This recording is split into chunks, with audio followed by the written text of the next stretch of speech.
अस्सलाम वालेकुम दोस्तों, उम्मीद है आप लोग सब खैरियत से होंगे।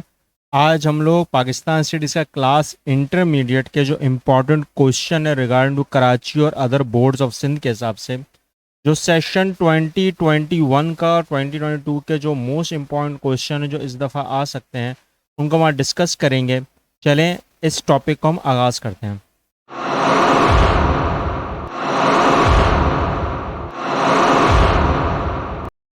आज के टॉपिक के आगाज़ में अगर आप नोट करें तो आज इम्पॉर्टेंट क्वेश्चंस को हम लोग डिस्कस करेंगे बेटा, जो आपके एग्ज़ाम्स के रिगार्डिंग आ सकते हैं, जो आपके स्क्रीन के ऊपर आया हुआ भी है कि ये आपके वो सिलेबस टॉपिक्स हैं जो इस दफ़ा मोस्ट इम्पॉर्टेंट क्वेश्चंस रखते हैं, जो आने के लिए बहुत ज़्यादा अहमियत में हैं क्योंकि सारे करंट अफेयर से रिगार्डिंग क्वेश्चंस हैं।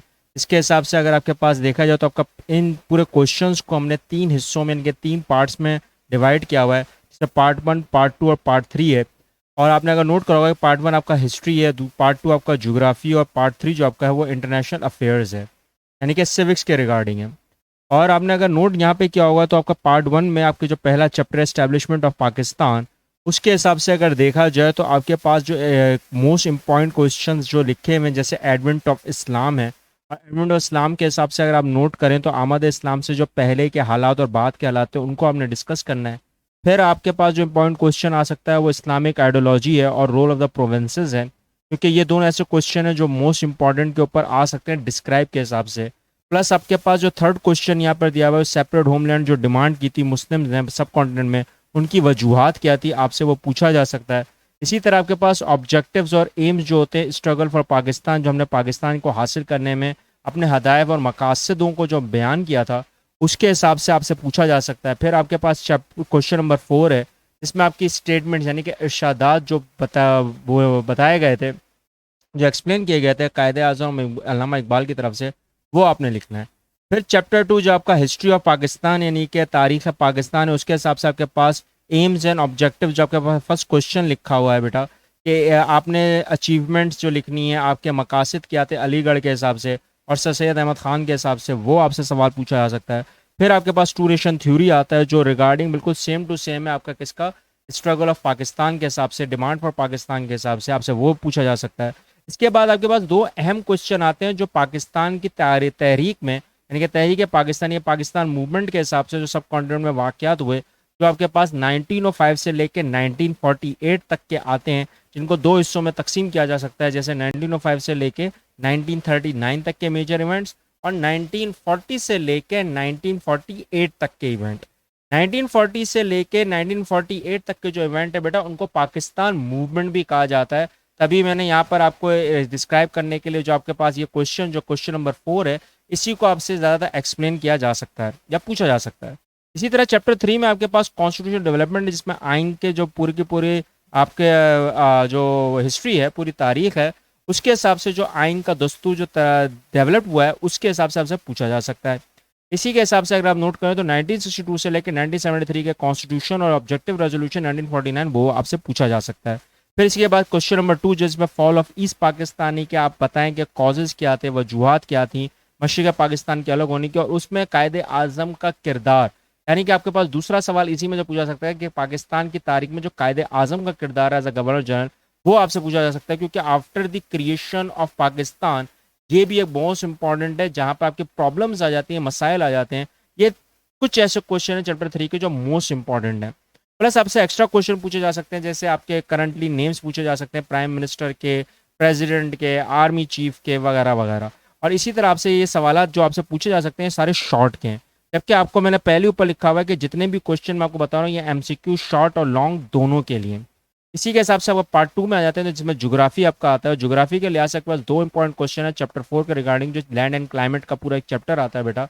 उसमें आपके पास पहला chapter importance of geographical location of Pakistan है। फिर आपका दूसरा जो आता है सबसे अहम, जिसमें फिजिकल फीचर्स यानी कि आपके अगर खदो खाल और महल वकू के हिसाब से देखा जाए तो ये आपके चारों हिस्सों में जो तकसीम किया है पाकिस्तान को, तो उसमें दो मेजर इंपॉर्टेंट आते हैं, जिसमें आपके पास माउंटेन्स और प्लेन्स एरियाज सबसे ज़्यादा पूछे जाते हैं। लेकिन प्लेटूज और डेजर्ट कोस्टल एरियाज को भी आप याद कर लेंगे तो आपके लिए एमसीक्यूज के लिए आसानी हो जाएगी। फिर इसी में आपका क्लाइमेट के ऊपर पूछा जा सकता है, क्लाइमेट के आपके कितने टाइप्स होते हैं, उनको आपने कितना हिस्सों में बांटा हुआ है, कितना डिवाइड किया हुआ है, तकसीम किया हुआ है, पाकिस्तान के हिसाब से, 4 इलाके तो बेटा चारों के हिसाब से आपको बताना पड़ेगा। और लोकल गवर्नमेंट यानी कि इंतजामी ढांचा जो होता है, यानी कि अगर आपने नोट करा होगा कि पाकिस्तान के हिसाब से जो इंतजामी ढांचा है उसके हिसाब से आपने वो सारी चीज़ें बतानी है। फिर यही बात आती है कि इंडस बेसिन ट्रीटी क्या थी और करेज क्या था, ये आपको एक्स्ट्रा सवालों में पूछा जाता है जो मैट्रिक लेवल में भी आपसे पूछा जाता है। अब इसके बाद अगर आप नोट करो तो बेटा आपके पास जो चैप्टर नंबर 5 वो कल्चर ऑफ पाकिस्तान है, कल्चर आप उसके हिसाब से आप डिफाइन कर सकते हो, प्लस फिर उसके बाद आपके पास कल्चर एंड हिस्ट्री जो आपके पास पूछा जाता है, रीजनल कल्चर लैंग्वेजेस के हिसाब से पूछा जाता है, वो आपको पता होना चाहिए। लेकिन क्लास सिस्टम जो थर्ड क्वेश्चन में लिखा हुआ है वो आपसे इतना नहीं पूछते हैं, मगर शुरू के जो क्वेश्चन नंबर 1 और 2 हैं चैप्टर 5 के रिगार्डिंग, सकाफत के रिगार्डिंग, वो आपसे पूछा जा सकता है। इसी तरह आप जबानों के हिसाब से पाकिस्तान के हिसाब से देखें तो अगेन दोनों आपके जो मेजर क्वेश्चन हैं वो 1 और 2 ही हैं। इसमें हिस्ट्री और इंपॉर्टेंस ऑफ उर्दू लैंग्वेज लिखा हुआ और रीजनल लैंग्वेज यानी खत्तों की जो जबान है, इसमें मोस्ट 2 इंपॉर्टेंट है, जिसमें सिंधी और पंजाबी ही ज़्यादातर पूछते हैं, लेकिन एमसीक्यूज के हिसाब से आप पश्तो, बलोची और कश्मीरी भी पूछ सकते हैं। तो आपके पास ये बड़े इंपॉर्टेंट क्वेश्चन हैं चैप्टर 5 और चैप्टर 6 के रिगार्डिंग। चैप्टर 7 में आपके पास रिसोर्सेज वसाइल से यानी कि क्वेश्चन नंबर 1 जिसमें अहमियत और उसके एग्जाम और उसके आपके जो आपके पूरे का पूरा कंक्लूजन होता है रिसोर्सेज के हिसाब से, वसाइल के हिसाब से वो पूछा जा सकता है। फिर इसके बाद एग्रीकल्चर के रिगार्डिंग मोस्ट इंपॉर्टेंट क्वेश्चन है, जिसमें आपके पास बहुत सारे आपकी बैकवर्डनेस पूछी जा सकती है, इंपॉर्टेंस पूछी जा सकती है। तो ये वो सारी चीज़ें हैं क्वेश्चन नंबर 2 के हिसाब से। क्वेश्चन नंबर 3 आपका मिनरल्स ऑफ पाकिस्तान है। क्वेश्चन नंबर 4 आपकी इंडस्ट्रीज हैं, टाइप ऑफ इंडस्ट्री में सबसे इंपॉर्टेंट इंडस्ट्रीज जो आती हैं वो हैवी इंडस्ट्रीज हैं, तो मीन्स आपको वो जरूर बताना है, उसके रिगार्डिंग आपने पूरा लिखना है। फिर मीन्स ऑफ कम्युनिकेशन के हिसाब से रोड, रेलवेज और सी रूट्स हैं, ठीक है ना बेटा। लेकिन असल में जो आपसे पूछा जा सकता है इस दफ़ा वो रोड्स पूछा जा सकता है और क्या पूछा जा सकता है, सी रूट पूछा जाता है, क्योंकि रेलवे का कॉन्सेप्ट बहुत कम हो गया है, तो लेकिन रोड्स और सी रूट्स का पूछा जा सकता है। अभी ग्रोइंग जो आपके पास बहुत करंटली अफेयर्स में जो बहुत ग्रो तरक्की कर रही है वो जो क्वेश्चन नंबर 6 है, आपने उसमें नोट करा होगा कि उसमें ई इंडस्ट्री लिखा हुआ है इलेक्ट्रॉनिक कॉमर्स के हिसाब से। इलेक्ट्रॉनिक कॉमर्स का मोस्ट इंपॉर्टेंट क्वेश्चन है बेटा, ये आपके पास शॉर्ट में आ सकता है इस दफ़ा। और इकोनॉमिक प्लानिंग के जो आपके प्रिंसिपल्स हैं पाकिस्तान के हिसाब से, वो आपसे 2-3 पॉइंट पूछ सकते हैं अकॉर्डिंग टू द शॉर्ट या एमसीक्यूज के हिसाब से, ठीक है बेटा। इसके अलावा एक्स्ट्रा क्वेश्चन आपके पास ट्रेड क्या होता है, कॉमर्स क्या होती है, इंपोर्ट्स क्या होते हैं, एक्सपोर्ट्स क्या होते हैं, नेशनल डेवलपमेंट क्या होती है, ये चीज़ें आपसे एक्स्ट्रा क्वेश्चन में शॉर्ट में पूछा जा सकता है। इसी तरह चैप्टर नंबर 8 में आप नोट करो तो बेटा आपके पास फॉरेन पॉलिसी की जो सेलेंट फीचर्स है पाकिस्तान की खारजा पॉलिसी के हिसाब से, आपसे वो पूछा जा सकता है। प्लस आपके पास रिलेशन पूछे जा सकते हैं, किससे, 2 मेजर रिलेशन हैं चाइना और इंडिया के साथ। इस दफ़ा जो सबसे ज़्यादा मोस्ट करंटली आपके पास जो रिलेशन आ रहे हैं वो चाइना, इंडिया और रशिया के ऊपर आ रहा है। यूएसए के ऊपर हम लोग बहुत ज़्यादा पहले भी तबसरा कर चुके हैं, तो इस वजह से आपके पास यूएसए इस दफ़ा इतना ज़्यादा इंपॉर्टेंट नहीं रखता। जबकि ऑर्गेनाइजेशंस के जो हमारे ताल्लुकात हैं, जो इंटरनेशनल कम्युनिटी या ऑर्गेनाइजेशंस हैं, बैन अवी जो इदारे हैं, उनके हिसाब से हमारे पास जो आपके पास क्वेश्चन आ सकता है वो आपका यूएनओ आ सकता है, ओआईसी आ सकता है और सार्क आ सकता है। ये नोट में आपसे पूछा जा सकता है, शॉर्ट में भी और लॉन्ग में भी। अब इसके अलावा जो एक्स्ट्रा चैप्टर जो आपको दिए गए 9 और 10 में, बेटा वो 9 और 10 इस दफ़ा मोस्ट इंपॉर्टेंट ज़्यादा लग नहीं रहे, लेकिन अगर आप नोट करो तो बेटा 9 चैप्टर पूरे का पूरा आपका कॉन्स्टिट्यूशन डेवलपमेंट के ऊपर है 1973 पे। तो आपने अगर नोट अगर कर लिया होगा कि चैप्टर नंबर 3 में अगर आपने 1973 का कॉन्स्टिट्यूशन बड़ा ज़बरदस्त तरीके से पढ़ा हुआ है, तो आपको चैप्टर 9 करने की ज़्यादा ज़रूरत नहीं है। और चैप्टर 10 पूरे का पूरा state elements and human rights के ऊपर बात करता है। तो यही वो रीज़न है कि कुछ ऐसे इंपॉर्टेंट क्वेश्चन जो आपके पास आ सकते हैं, जो मैंने आपके स्क्रीन पे दिए हैं एक्स्ट्रा चैप्टर्स के हिसाब से, तो वो आपसे पूछा जा सकता है, खासतौर पे जुडिशरी और प्रोटेक्शन ऑफ फंडामेंटल राइट्स। ये फंडामेंटल राइट्स क्या होते हैं और उसी के हिसाब से आपके जो स्टेट एलिमेंट्स होते हैं वो आपसे पूछा जा सकता है। अब यहाँ पर सबसे इंपॉर्टेंट बात ये आती है कि इंपॉर्टेंट नोट मैंने क्यों लिखा हुआ है, क्योंकि कराची और सिंध बोर्ड के हिसाब से सबसे ज़्यादा जो इंपॉर्टेंट पेन इस्तेमाल होते हैं बेटा वो इंक पेन इस्तेमाल होते हैं, ना के बॉल पेन। प्लस अगर आपने नोट करा होगा कि आपको ब्लैक और ब्लू मार्कर भी इस्तेमाल करने चाहिए, जिसमें आपकी हेडिंग्स का बड़ा निसाब चलता है।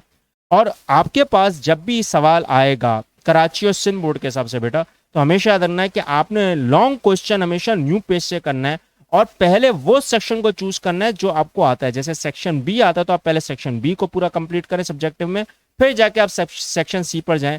सेक्शन सी अगर आता है तो आप पहले सेक्शन सी को पूरा करो, फिर सेक्शन बी को पूरा करें। बीच में हेर पेर नहीं कीजिएगा, कोई भी क्वेश्चन करने से पहले या कोई भी इंतजामियात करने से पहले तो प्लीज़ आप ये नोट करिएगा कि हाँ यहाँ पर एक ऐसी चीज़ है जहाँ पर आपको ये चीज़ों को नोट करना पड़ता है, और उसी नोट के हिसाब से अगर आप नोट करें तो ये वो चीज़ें होती हैं जो मोस्ट इंपॉर्टेंट रखती हैं आपके बोर्ड पैटर्न के हिसाब से।